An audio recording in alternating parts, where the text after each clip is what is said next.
नमस्कार दोस्तों, आज हम इस वीडियो में पाई चार्ट, ग्राफ और सारणी यानी 3 टाइप के प्रश्नों को कवर करेंगे। चलिए दोस्तों स्टार्ट करते हैं। और क्वेश्चन नंबर 21 से 24 के बीच में आपकी स्क्रीन पर दिख रहा होगा, लिखा गया है, दिए गए पाई चार्ट का अध्ययन कीजिए और निम्नलिखित प्रश्नों के उत्तर दीजिए। अब देखिए यहाँ पर लिखा हुआ है किसी देश में विभिन्न खेलों पर 1 वर्ष का खर्चा। अब देखो यहाँ पर खर्चा दिया हुआ है, इस तरीके से चार्ट आपकी स्क्रीन पर दिख रहा होगा। हॉकी का दिया हुआ है 15%, फुटबॉल का दिया हुआ है 15%, अन्य का 10%, टेनिस का 10%, गोल्फ का 12.5%, बास्केटबॉल का 12.5% और क्रिकेट का हमारा दिया हुआ है 25%। अब देखो यहाँ पर इसी चार्ट को देखकर आपको प्रश्नों के आंसर देना है। चलिए ऑप्शन यहाँ पर देखिए लिखा हुआ है, यदि वर्ष में खेलों पर 1,50,00,000 की राशि खर्च की गई तो क्रिकेट और हॉकी को मिलाकर कितनी राशि खर्च की गई। अब देखो यहाँ पर टोटल खर्च दिया हुआ है 1,50,00,000, ठीक है ना। और यहाँ पर क्रिकेट और हॉकी को मिलाकर कितनी राशि खर्च की गई, आप ऑप्शन और देख लीजिए। आपके ऑप्शन दिए गए हैं 60 लाख, 50 लाख, 37 लाख, 50,000 और 75 लाख, ये आपके ऑप्शन दिए गए हैं। तो सबसे पहले देखो कैसे आपको लगाना है। देखो टोटल हमारा दिया हुआ है ना 1,50,00,000, ठीक है ना। 50 और कितने जीरो हैं, जीरो गिन लेते हैं। यहाँ पर आपके कितने जीरो हैं, आगे 5 जीरो है ना। तो 1 2 3 4 5 इस तरीके से बना लिया। 1,85,00,000 है, देख लो, इकाई दहाई सैकड़ा हजार 10,000 लाख 10 लाख करोड़, बिल्कुल सही है। 1,50,00,000 हमने लिख लिया। अब पूछा गया है क्रिकेट और हॉकी को मिलाकर कितनी राशि खर्च की गई, तो आप कहेंगे क्रिकेट में तो 25% खर्च किया गया है, हॉकी में किया गया है 15%। तो कहेंगे दोनों को जोड़ लीजिए, तो 25 15 कितना होता है, 40% होता है। इसी का 40% निकाल लेंगे, आपका आंसर निकल आएगा। जीरो से जीरो हमने ऐसे काट दिया। अब देखो 15 चौको 60 होता है, तो ऑप्शन में देख लो 60 ए वाले में ही लिखा था और किसी ऑप्शन में दिया ही नहीं था। तो बस आपका ऑप्शन नंबर ए जो है राइट आंसर हो जाएगा। चलिए सही जवाब है। इस तरीके से आपका आंसर देना था। उम्मीद है समझ गए होंगे। आगे बढ़ते हैं। अब यहाँ पर देखिए क्वेश्चन नंबर 22, ये भी उसी तरह का खेल खर्चा दिया हुआ है। अब यहाँ पर देखो पूछा गया है, यदि वर्ष में खेलों पर कुल 1,20,000 की राशि खर्च की गई, ठीक है ना। करोड़ में देख लेते हैं एक बार, इकाई दहाई सैकड़ा हजार 10,000 लाख 10 लाख करोड़, 1,20,00,000 रुपए की राशि खर्च की गई तो बास्केटबॉल पर कितनी राशि खर्च की गई। अब देखो यहाँ पर बास्केटबॉल पूछा गया है, ऑप्शन आपको दिख ही रहे होंगे, ठीक है ना। तो देखिए आपको पहले बास्केटबॉल में निकालना है तो हम निकाल लेते हैं, कोई दिक्कत नहीं है। अब देखो बास्केटबॉल का परसेंटेज कहाँ है, 12.5% है। अब देखो 12.5% की फ्रैक्शन वैल्यू पता होना चाहिए सभी को, 1/8 होती है, ठीक है ना। आप अगर परसेंटेज अच्छे से पढ़े होंगे तो आपको ये चीज़ डायरेक्ट याद होना चाहिए, इसकी वैल्यू 1/8 होती है। अब देखो इसमें अगर 8 से भाग देंगे, ठीक है ना, इससे अगर 8 से भाग देंगे तो 8 से भाग देंगे, 8 एकम 8 और 4 आएगा ना। 12 में से 8 घटाएंगे 4 आएगा, 8 पंचे 40, यानी 15 आना चाहिए। तो देखो आपने देखा ऑप्शन नंबर डी। देखो पूरा आपको सॉल्व भी नहीं करना है, बस आप यहीं से आंसर पता कर लेंगे और आपका सवाल लग जाएगा। उम्मीद है ये भी आपको समझ में आ गया होगा, है ना। चलो अब आगे बढ़ते हैं। क्वेश्चन नंबर यहाँ पर देखते हैं कौन सा क्वेश्चन नंबर है, 23 नंबर है। चलो यहाँ पर देखो क्या पूछा गया है, चार्ट आपको दिख ही रहा है। पूछा गया फुटबॉल के लिए खर्च की गई कुल राशि एवं हॉकी पर खर्च की गई कुल राशि का अनुपात पूछा गया है।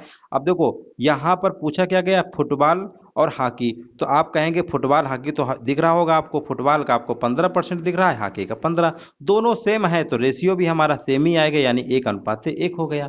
अब देखिए कितना सिंपल सवाल है। ऐसे सवालों को आप ग्राफ देख के मत घबराइए, आप समझ गए, आप तुरंत सीधे आंसर आपका आ जाएगा। चलिए हम आगे बढ़ते हैं। उम्मीद है समझ में सभी को आ भी रहा होगा, है ना। चलो आगे बढ़ते हैं और यहाँ पर देखते हैं। देखो यहाँ पर बढ़िया सवाल है, पूछा गया टेनिस के लिए मध्य कोण कितने अंश का है। अब देखो यहाँ पर टेनिस के लिए पूछा गया है। अच्छा ये बताओ, जैसे हमने कहा ये टोटल एंगल कितना होता है, तो आप कहेंगे 360 डिग्री होता है। इसी को अगर परसेंटेज में कहें तो कहेंगे 100% होता है कंप्लीट एंगल, यानी देखो टोटल यानी कंप्लीट एंगल 360 डिग्री तो होता ही है। परसेंटेज में अपने आप में कंप्लीट वैल्यू कितने को बोलते हैं, 100% बोलते हैं कि नहीं बोलते हैं। जब 100% होता है तो हम कहते हैं पूरा कंप्लीट हो गया। तो इसको हम रिलेट कर लेते हैं, यानी कह सकते हैं 100% को हम डिग्री में लिखेंगे तो 360 डिग्री के बराबर लिखेंगे, सीधी सी बात है। अब पूछा क्या गया है टेनिस के लिए, तो आप कहेंगे टेनिस में तो 10% है, तो 10% की वैल्यू निकालना है। आप कहेंगे जीरो जीरो काट लो, यानी 10% की सीधे वैल्यू 36 डिग्री आ रही है, तो इसका भी आंसर 36 डिग्री आ ही जाएगा, ठीक है ना। उम्मीद है समझ गए होंगे। इस तरीके से इसी को सिंप्लीफाई किया तो 10 की वैल्यू आ गई, और यही निकालना था 10% की वैल्यू कितनी आ गई 36 डिग्री। ऑप्शन देखिए कहाँ लिखा हुआ है, ऑप्शन नंबर ए इसका राइट आंसर हो जाएगा। इस तरीके से आपको लगाना था, समझ गए होंगे। आगे हम बढ़ते हैं। अब देखो दोस्तों, यहाँ से एक हमारा रेखा चित्र यानी ग्राफ टाइप का सवाल है। अब ये दूसरा सवाल हमारा स्टार्ट हो जाता है, पाई चार्ट खत्म हो गया है। अब देखो इसको भी अच्छे से समझ के सवाल का जवाब देना है, ठीक है ना। चलो यहाँ पर देखो, दिए गए वर्षों के लिए कपड़ों का किया गया व्यय दिया हुआ। व्यय का मतलब होता है खर्च, और जीरो जीरो का मतलब ये होता है, जिसे 1000 लिखते हैं ना, 1000 रुपए मान लो लिखते हैं, तो इसका मतलब होता है कि लास्ट के 3 जीरो लिख दो ना तो हजार। इसका मतलब ये संख्या सब हजार में है। 3800, हजार, 3075, इस तरीके से 3775 हजार, उससे कोई दिक्कत नहीं है आपको, हजार हजार से कोई लेना देना नहीं है, ठीक है ना। चलिए अब इस ग्राफ को पहले अच्छे से देख लीजिए, सबको बना हुआ है ये पूरा। ये 2011 का है, ये वर्ष है ना हमारे, ये वर्ष है। 2012 13 का है, 14 का है, 15 का, 16 का, चार हमारे वर्ष दिए गए हैं। 2011 में रेंज हमारी 1150 है। इस तरीके से रेंज आपको दिख रही होगी। 12 की ये है, 13 की ये वाली होगी, है ना, 14 की ये हो गई, 15 की ये वाली हो गई, और 16 की ये हो गई। चलो हम पहले सवाल को देखते हैं क्या पूछा गया है। अब देखो सवाल में पूछा क्या गया है, लिखा हुआ है वर्ष 2016 में हुआ व्यय वर्ष 2015 में हुए व्यय का कितने प्रतिशत अधिक है, ठीक है ना, कितने प्रतिशत अधिक है। तो सबसे पहले हमें 16 और 15 में पहुंचना है। तो देखो 16 वाला तो आपका ये है, तो 16 वाला देखो लास्ट में ये है ना, 16 वाला आपका ये है ना 3800 है, ठीक है ना, 16 वाला 3800 है। और 15 वाला कितना है, 15 वाला आपका कितना है, 3075 है ना, 3000 क्या है 75 है। ये वाला देखो ये आपका है, ठीक है ना, 3800 है, 3075। बोला क्या गया था कितने प्रतिशत अधिक है, तो देखो अच्छा आप ही बताओ, 3075 से 3800 है कितना अधिक है। तो आप कहेंगे 3800 में 3075 घटा दो तो पता चल जाएगा कितना अधिक है, कोई बड़ी बात थोड़ा है। तो घटाएंगे तो कितना आ जाएगा, 725 आ जाएगा, ठीक है ना। 3075 में अगर 725 जोड़ देंगे तो आपका 3800 होगा। इतना अधिक है, जो अधिक है उसको ऊपर लिखा जाता है। और कहाँ से, ये यहाँ से अधिक था ना, स्टार्टिंग कहाँ से हुई थी, यहाँ से हुई थी, तो बटे में क्या आएगा 3075 आएगा, कितना आएगा 3075 आएगा। अब परसेंटेज में पूछा गया है, तो परसेंटेज का मतलब सभी लोग जानते ही हैं। परसेंटेज का मतलब क्या होता है, 100 से गुणा कर देना है, 100 से ऐसे गुणा कर देंगे, है ना। अब सॉल्व कर लीजिए, इसको काट लीजिए, 5 छक्का 30, 5 एकम 5, 5 25, 5 दूनी 10, जीरो आ गया। फिर 5 से काट लो, 5 चौको 20, और 5 एकम 5, 10 आएगा, 5 दूनी 10, 5 त्रिका 15, ठीक है ना। और अब इसको गुणा कर लो, 4 का तो यहाँ पर आएगा 4 पंचे 20, 4 दूनी 8, 2 10, 4 सत्ते 28, 29, और इसी में 123 से क्या करना है, भाग दे देना है। बस आपको भाग दे देना, आपका आंसर निकल आएगा। तो पहले ये 2 बार जाएगा, ठीक है ना, 2 तिरका 6, 2 दूनी 4, 2 एकम 2, 246 आ गया।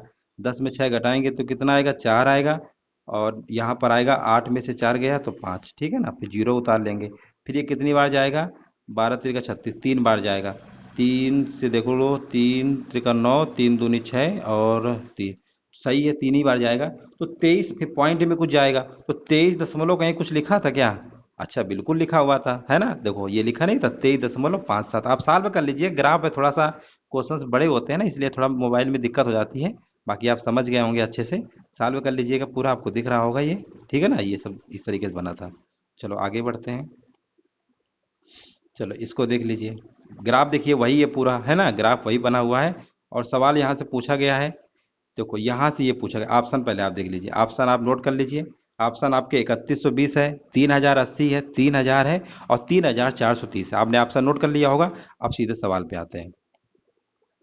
देखो यहाँ पर पूछा क्या गया है, पूछा गया 2014 से लेकर 2016 तक प्रतिवर्ष औसत व्यय कितना होगा। अब देखो 2014 से 2016 में पहुंचना है ना, तो 2014 आपका कहाँ पे, ये वाला रेंज होगा, है ना। और 2014 से 2016 तक, ठीक है ना, मतलब 14 से 16 का मतलब समझते हैं ना, ये भी लेना पड़ेगा, ये भी लेना पड़ेगा, ये भी लेना पड़ेगा। तीनों को हमें क्या करना है, जोड़ देना है, ठीक है ना। तीनों को जोड़ लेते हैं, कितना आएगा, अब देखो जोड़ना, जोड़ तो लेंगे ही जी। थोड़ा सा जूम कर देते हैं ताकि आपको अच्छे से और दिखे, ठीक है ना। तीनों को हमें क्या करना है, अब जूम नहीं होगा, इतना ही जूम हो रहा है, ठीक है। चलो इन तीनों को जोड़ लेते हैं, इन तीनों को जोड़ लेते हैं, इन तीनों को जोड़ लेते हैं, ठीक है ना। तो जोड़ लेते हैं तो कितना आएगा, देखो 5 5 10 की जीरो आएगा। और यहाँ पर 2 7 2 9, एक 10 की जीरो हो गया। तीसरा नंबर लेंगे ना, 8 1 9 10 की जीरो, 3 3 6 2 8 1 9, 9000 आ गया। और 3 है, 3 संख्या 3 से भाग कर देंगे तो आप कहेंगे कितना आएगा, 3000, कितना आएगा 3,000 आएगा। देखो कहीं लिखा था क्या 3,000?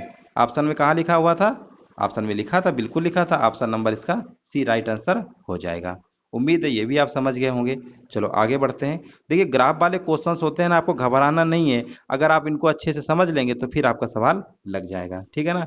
चलो सवाल में देखो क्या पूछा गया है। देखो सवाल में पहले ऑप्शन आप नोट कर लीजिए अच्छे से, फिर आपको दिक्कत नहीं होगी। वर्ष 2014 में हुआ व्यय वर्ष 2013 में हुए व्यय का कितना प्रतिशत है? देखो 2014 में हुआ खर्च, व्यय का मतलब खर्च होता है, और 2013 में हुए व्यय का कितना प्रतिशत है? आप ऑप्शन देख लीजिए अच्छे से, ठीक है ना। 118.71% है पहला ऑप्शन है, 18 सबको आपको दिख रहा होगा, ठीक है ना। चलो नोट कर लिया होगा। अब हम सवाल में बढ़ते हैं 14 और 13 में, ठीक है ना। देखो चलो यहाँ पे आ जाते हैं। देखो 2014 और 2013, ठीक है ना। देखो 2014 कहाँ पे आपका है? 2014 आपको दिख रहा होगा, ये वाला है, ठीक है ना। और 2013 कहाँ पे? ये है, ठीक है ना। 1790 इसी का परसेंटेज पूछा गया है। तो देखो पहले किसका लिखा था? 2014 लिखा था ना। जो पहले लिखा होगा उसको ऊपर लिखेंगे, ठीक है ना। परसेंटेज निकालना है। अधिक कम तो पूछा नहीं है। अगर कह देता कितना अधिक है तो फिर ऐसे निकालते, कितना अधिक है फिर इसको बटे में लिखते। ऐसा तो कुछ बोला नहीं है। जब सीधे सीधे बोल दे इतना का इतना परसेंट बताइए, तो जो पहले लिखा है 2014 उसको पहले लिखोगे। तो 2014 की वैल्यू आपकी कितनी है? तो आप कहेंगे 21,25,000 है, यानी 2125 लिख लेंगे, कोई दिक्कत नहीं है। 13 की वैल्यू आपकी 1790 लिखी है, 1790 लिख लेंगे। इतना आप कर लेंगे ना। अब इसमें 100 से क्या कर देंगे? मल्टीप्लाई कर देंगे।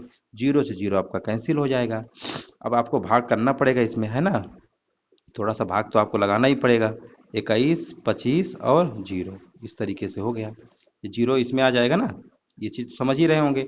अब देखो भाग देंगे तो कितनी बार जाएगा? पहली बार तो एक ही बार जाएगा, 179 आएगा। 12 में 9 घटाएंगे तो कितना आएगा? 3 आएगा। 10 में 7 घटाएंगे तो 3 आएगा, 5 उतार लेंगे। और यहाँ पर अब ये कितनी बार जाएगा? फिर से ये एक ही बार जाएगा, 2 बार में ज़्यादा हो जाएगा, तो फिर 179 ही आएगा। 15 में 9 घटाएंगे 6 आएगा। 12 में 7 घटाएंगे 5 आएगा। और यहाँ पर 2 में 1 घटाएंगे 1 आएगा। 156, आगे जीरो बढ़ा लेंगे। अब ये कितनी बार जाएगा? 17 अट्ठे 8 सत्ते 56 और 8 5 13, यानी 8 बार जा सकता है। ये 8 बार जाएगा तो 8 ना 72 आएगा।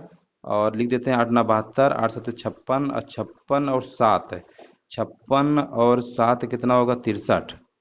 और 8 एकम 8 6 14, ठीक कम आ रहा है। तो लगभग 118 दशमलव कुछ आएगा। ऑप्शन में देखिए कहीं लिखा हुआ था क्या?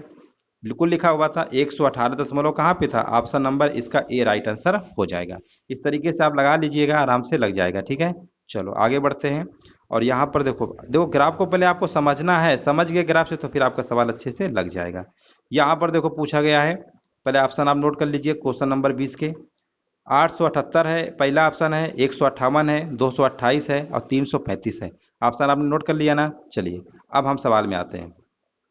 देखो यहाँ पर पूछा गया है 2012 में हुआ व्यय वर्ष 2013 में व्यय व्यय से कितना अधिक है। अब देखो अब अधिक वाला पूछा गया, कम अधिक वही सब चल रहा है, ठीक है ना। तो 2012 में आप कहेंगे तो 2018 हजार है, ठीक है ना। हजार का मतलब जीरो, जीरो का मतलब हजार होता है। और यहाँ पर 2013 की अगर हम बात करते हैं ना तो 1790 है। सही है ना, देख लीजिए। अब देखो कितना अधिक है में हुआ व्यय वर्ष 2013 में हुआ कितना अधिक। अच्छा बताओ, 2018 है ये 1790 है। हम आपसे कहें कितना अधिक है तो आप यही कहेंगे कितना अधिक है। तो इसमें से घटा नहीं पाएंगे। अधिक का मतलब क्या होता है? परसेंटेज में तो पूछा नहीं है कि बटे में उसको लिखना है कि कहाँ से कम हुआ। अधिक हम पूछ रहा है, मान लो इसके पास 2018 रुपये हैं, इसके पास 1790 रुपये हैं। तो हमने कहा कि इसके पास कितने रुपए अधिक हैं, क्योंकि अधिक तो है इसके पास 2018, ठीक है ना। तो कितने अधिक है तो आप इसको घटा लेंगे, ऐसे सिंपल सवाल है ये। तो 1790 ऐसे घटा लेंगे तो 8 आएगा। 11 में 9 गया 2, ठीक है ना। और 9 में 7 गया 2। देखो 228 आ रहा है क्या? देख लो 228,000 आना चाहिए। ऑप्शन कहीं था क्या? अच्छा बिल्कुल है, ऑप्शन नंबर इसका सी हो जाएगा। तो उम्मीद है दोस्तों ये भी आप अच्छे से समझ गए होंगे, ठीक है ना। चलिए अब हमारे पास जो सारणी है, टेबल है ना, उसके सवाल हमारे पास आ गए, ठीक है ना। पहले आप सवाल पढ़ लीजिए। प्रश्न संख्या 14 से 18 नीचे दी गई सारणी का अध्ययन करके दिए गए प्रश्नों के उत्तर देना है। किसी परीक्षक के दो विषयों इतिहास और अंग्रेजी में अभ्यर्थियों का विवरण दिया हुआ है। अब देखो विवरण दिया हुआ है, ठीक है ना। चलो इसको इतना कर लेते हैं, अभ्यर्थी है। चलो आप समझ में आ रहा होगा, थोड़ा सा जूम कर देते हैं। चलो देखो पहले यहाँ पर देखो, यहाँ पर आपको इतिहास में अभ्यर्थियों की संख्या लिखी गई है, ठीक है ना। ये इतिहास में क्या है, अभ्यर्थियों की संख्या आई है, ठीक है ना। और अंग्रेजी में ये है, ठीक है। और यहाँ पर रेंज दिया हुआ है अंक की, 20 से कम, 30 से कम, 40 से कम, 50 से कम, 60 से कम, इस तरीके से आपकी तालिका बनी हुई है। अब देखो प्रश्न में पूछा क्या गया है, प्रश्न में पूछा गया है इतिहास में अधिकतम अभ्यर्थियों को किस सीमा में अंक प्राप्त हुए हैं। अब देखो अधिकतम में पूछा गया है इतिहास में अधिकतम अभ्यर्थी को किस सीमा, सीमा का मतलब समझते हैं ना, रेंज जिसे कहते हैं, ठीक है ना। अब देखो रेंज कैसे निकालते हैं पहले हम आपको बता देते हैं। ऑप्शन आप देख लीजिए, अब थोड़ा सा छोटा करना ही पड़ेगा, मजबूरी है, नहीं तो फिर आप देख नहीं पाएंगे। देखो सबसे पहले ऑप्शन से ही लगाते हैं, 20 से 29 है ना। देखो ये 20 से 30 दिया है ना, इसका मतलब हम ये कह सकते हैं 20 से कम है, 30 से कम है। तो रेंज कैसे होती है, इसको हम लिखेंगे 20 से अधिक और 30 से कम का मतलब 29, ठीक है ना। 20 से 29 के बीच रेंज निकालेंगे, ठीक है ना। देखो ये 20 से क्या हो गया, अधिक हो गया, 30 से कम का मतलब 29 ही तो आएगा ना। यानी 20 से 29 के बीच में रेंज निकालेंगे ना, तो इन दोनों नंबरों का डिफरेंस लिया जाता है। तो 20 में 8 घटाएंगे तो आपका कितना आ गया, 12। यानी इसमें अभ्यर्थी हमारे कितने आ रहे हैं, 12 आ रहे हैं। इसमें देख लो 30 से 39 है ना, तो 30 से 39 इस वाले में आएगा। हमेशा ऐसे ही निकाला जाता है, जब भी 20 से कम, 30 से कम, 40 से कम ऐसी आपकी चार्ट बनी हो, तो रेंज कैसे निकालेंगे, पहले दूसरे के निकालेंगे और 20 से आगे बढ़ाएंगे और 30 से कम का मतलब एक कम यानी 29 कर देंगे, ठीक है ना। बोला है ना 30 से कम, ऐसे रेंज निकाला जाता है। अब यहाँ 30 से 40 के रेंज का मतलब 30 से लिखेंगे, आगे लिखेंगे 39 यानी एक कम कर देंगे, ठीक है ना, ऐसे लिखा जाता है। तो यहाँ पर देखो संख्या अब इन दोनों के बीच निकालेंगे, तो 50 में 20 घटाएंगे तो संख्या कितनी आ गई, 30। यानी हम कहेंगे इसमें जो अभ्यर्थी हैं टोटल कितने हैं, 30 हैं। अब यहाँ पर बात करते हैं 40 से 49 के बीच में, तो आप कहेंगे 40 से 49 तो ये वाला आ रहा है, तो 40 से 49 में डायरेक्ट देखो कर रहे हैं।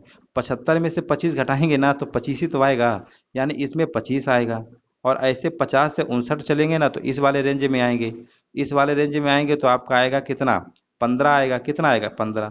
तो सबसे अधिकतम आपको दिख रहा होगा ऑप्शन नंबर बी पे, 30 से 39 वाले रेंज में ही हमारी संख्या क्या होगी, अधिक होगी, ठीक है ना, अंक प्राप्त हुए अभ्यर्थियों की संख्या। तो याद रखिएगा जब भी कम कम करके टेबल बनी हो ना, तो उनको हम ऐसा ऐसे ही निकालते हैं, मतलब इनको डिफरेंस करके निकाला जाता है, ठीक है ना। चलिए अभी सवाल इस टाइप के और भी करवाएंगे ना, तो आपका कॉन्सेप्ट और अच्छे से क्लियर हो जाएगा। चलो यहाँ पे देखो पूछा गया है, यहाँ पर देखो टेबल तो बनी है, आपको दिख ही रही है 20 से कम। प्रश्न में पूछा गया था अभ्यर्थियों का निष्पादन अंग्रेजी में बेहतर रहा है। अब देखो ऐसे हम कैसे बता सकते हैं, बिना रेंज के आप निकाल ही नहीं सकते हैं ना, तो ऐसे हम नहीं बता सकते हैं ना, तो इसमें हम क्या कह सकते हैं, कह नहीं सकते हैं, ठीक है ना। इसके बारे में हम क्या है, कह नहीं सकते हैं। ऑप्शन नंबर डी हो जाएगा इसका डायरेक्ट आंसर, डी नंबर हो जाएगा। आगे बढ़ते हैं, क्वेश्चन नंबर कौन सा है ये, 16 नंबर है। उम्मीद है समझ में आ रहा होगा, ऐसा नहीं है। थोड़ा सा आप धैर्य रखिए, धीरे धीरे आपके क्वेश्चन जब कराएंगे काफ़ी सारे, तो आपको बहुत सारी चीज़ें अच्छे से क्लियर हो जाएंगी, ठीक है ना। चलो यहाँ पर देखते हैं, लिखा हुआ है किस अंक सीमा में दोनों अभ्यर्थियों में अभ्यर्थियों की संख्या समान है, ठीक है ना। ये ऑप्शन हमारे दिए गए हैं, चलो देख लेते हैं किस में है, समान है। तो अब देखो सब पहले ऑप्शन से चेक कर लो। यहाँ पर देखो दोनों विषयों में पूछा गया है ना, तो देखो 20 से 29 इस वाले में आएगा, तो इसमें संख्या कितनी आ रही थी, 12 आ रही थी। इसमें कितनी आ रही, 12। इसमें निकालोगे तो यहाँ पर कितना आएगा, डिफरेंस निकालेंगे। दोनों विषयों में पूछा गया है ना, तो 30 और 32 में 10 घटाएंगे तो आपका कितना आएगा, 20 आएगा। तो ये तो हो ही नहीं सकता, गड़बड़ हो गया। 30 39 में देखिए, इसमें देखेंगे तो इसका डिफरेंस कितना है, 30 का है। इसका डिफरेंस निकालेंगे, डिफरेंस निकालते हैं ना, अब अंग्रेजी विषय का भी तो निकालेंगे, ठीक है ना। 30 से 40 के रेंज में पूछेगा तो डिफरेंस निकालेंगे, इनका डिफरेंस निकाल लो। तो 10 में 2 गया 8, ये भी नहीं होगा, आपको वैसे भी दिख रहा है यहाँ पर 38 आ रहा है, ये भी नहीं होगा। 50 से 59 के देख लो, ये वाली रेंज है। जब ये रेंज ले रहे हैं ना, तो इनका अंतर लेंगे तो ये तो 15 आ रहा है, इसका अंतर लेंगे तो ये 10 आ रहा है, यानी ये भी नहीं होगा। जब तीनों नहीं है तो इसका मतलब ऑप्शन नंबर कौन सा होगा, डी होगा। वैसे देखा जाए तो डिफरेंस आपका किस में दिख रहा है, इसमें दिख रहा था शायद, ठीक है ना। देखो इसमें डिफरेंस 10 का है और इसमें भी डिफरेंस 10 का है, यानी ये कहते अगर 60 से लेकर 74, ठीक है ना, ये वाली जो रेंज है ना, इस पे हमारे क्या थे, समान थे, ठीक है ना। बट ऑप्शन नहीं था, तो ये उपर्युक्त में से कोई नहीं इसका हो जाएगा। उम्मीद है समझ गए होंगे, बाकी ज़्यादा कुछ नहीं है, आपको बस कॉन्सेप्ट समझना है, ठीक है ना। रेंज कैसे निकालते हैं वो भी हमने आपको अच्छे से बता दिया है। चलो आगे हम बढ़ते हैं और यहाँ पर देखते हैं, पूछा गया है पूछा गया इतिहास में 50 से कम अंक पाने वाले अभ्यर्थियों का प्रतिशत बताइए। अब देखो ऐसे सवालों में स्टूडेंट बहुत गलत करते हैं। 50 से कम बोला गया है ना, तो 50 से कम तो आपको दिख रहा है साफ साफ 75 है ना। तो 75 अभ्यर्थी तो हैं इतिहास में। अब टोटल जब अभ्यर्थी परसेंटेज निकालना है तो टोटल कितने हैं, तो बहुत सारे स्टूडेंट क्या करते हैं ना, सबको जोड़ देते हैं। सबको जोड़ोगे ना तो गलत हो जाएगा, क्योंकि ये थोड़ा बता रहा है कि 20 विद्यार्थी इतने हैं, 30 अंक पाने वाले इतने हैं, 40 अंक पाने वाले, तब तो जोड़ते। कम लिखा हुआ है ना, तो कम का मतलब यही होता है रेंज एक तरीके से, ठीक है ना। तो टोटल अभ्यर्थी जब भी निकालेंगे तो टोटल ये पूरा जोड़ेंगे नहीं, आपको हाईएस्ट वाला पहुंचना है। 75 से कम लिखा है ना, तो इसके जो सामने वाली वैल्यू होती है ना, वही हमारी टोटल इतिहास में विद्यार्थियों की संख्या को बताएगा। याद रखिएगा, ये चीज आप याद रखिए, नहीं तो फिर क्वेश्चन गलत कर देंगे। ऐसे आप मत जोड़िएगा, जब भी कम वाले ऐसे अंक लिखे हों तो उस पे सबको जोड़ने से टोटल विद्यार्थियों की संख्या नहीं निकलती है। हमने क्या बताया, जो सबसे लास्ट में लिखा हो 75 से कम, इसके सामने वाले मान लीजिए, या ऐसे आप निकाल लो 20 से अधिक 75 से कम में निकालेंगे ना, तो 100 में से 8 घटाएंगे तो कितना आया, 92 आया। अब 20 से कम, ये तो 20 से हमने देखो ऐसे रेंज निकाला, 20 से लेकर मान लो हमने 75 से कम यानी 20 से 75 के बीच में निकाला, तो हमें पता चल गया कि टोटल अभ्यर्थी तुम्हारे 92 हैं। अब 20 से आगे है ना, ये 20 से कम में 8 हैं ही, तो वैसे भी आपको पता है कि 100 ही विद्यार्थी होंगे, 100 अभ्यर्थियों की संख्या है यानी, ठीक है ना। बस यही आपको समझना था, अभ्यर्थियों की संख्या 100 होगी इतिहास में। सबको जोड़ के गलती मत करिएगा। अब आप इसको काटेंगे तो 75% ऑप्शन नंबर सी हो जाएगा। अब अगर अंग्रेजी में कहेंगे ना, तो अंग्रेजी में भी हमारे टोटल अभ्यर्थियों की संख्या कितनी होगी, 105 होगी। सबको जोड़िएगा मत, यही तो आपको डीआई में सीखना है, ग्राफ सारणी में। नहीं बाकी तो सब कर ही लेंगे, नॉर्मल जो सवाल होंगे, है ना। चलो आगे बढ़ते हैं, क्वेश्चन नंबर 18 है, लिखा हुआ है इतिहास में 30-49 के बीच अंक पाने वाले अभ्यर्थियों का इतिहास के कुल अभ्यर्थियों से अनुपात पूछा गया है। ठीक है ना, क्या पूछा गया, अनुपात पूछा गया है। चलिए देखिए कैसे लगाएंगे। सबसे पहले देखिए, सबसे पहले पूछा गया 30 से 49 के बीच, तो आप कहेंगे 30 से 49 के बीच इस रेंज में आएगा। ये तो जंप कर जाएगा ना 40 वाला, क्योंकि 30 और 50 से कम मतलब इस वाले में आएगा। तो आप कहेंगे इधर वाला भी ऐसे ही लीजिए और इनका अंतर ले लीजिए, 75 में से 25 घटाएंगे तो कितना आएगा, तो आप कहेंगे 55 आएगा। अब देखो परसेंटेज में तो पूछा नहीं गया, अगर परसेंटेज में पूछा गया होता तो बटे में 100 लिखते और इंटू 100 कर देते, तो आपका आंसर आ जाता 55% हो जाता, ठीक है ना। ये आंसर परसेंटेज में होता, बट आपको ऐसे तो करना नहीं है। अनुपात पूछा गया तो पहले 50 लिखोगे, टोटल हमने बताया था अभ्यर्थियों की संख्या कितनी है, 100 है। अब इसका भाग देंगे 0.55 आएगा अनुपात में, ठीक है ना। तो इसका जो राइट आंसर होगा ऑप्शन नंबर डी हो जाएगा। उम्मीद है दोस्तों आपको ये सेशन अच्छा लगा होगा, समझ भी गए होंगे। समझ में अगर आ गया हो तो वीडियो को सभी लोग लाइक शेयर भी कर दीजिएगा, और जो लोग नए हैं सब्सक्राइब जरूर कर दीजिएगा, ताकि इस तरीके के वीडियो आपको मिलते रहे। और भी दोस्तों कोई भी समस्या हो तो कमेंट करके बता सकते हैं, कोई भी प्रॉब्लम हो, कोई चीज़ समझ में नहीं आई हो, या जो भी फीडबैक देना हो आप दे सकते हैं। वीडियो देखने के लिए दोस्तों धन्यवाद।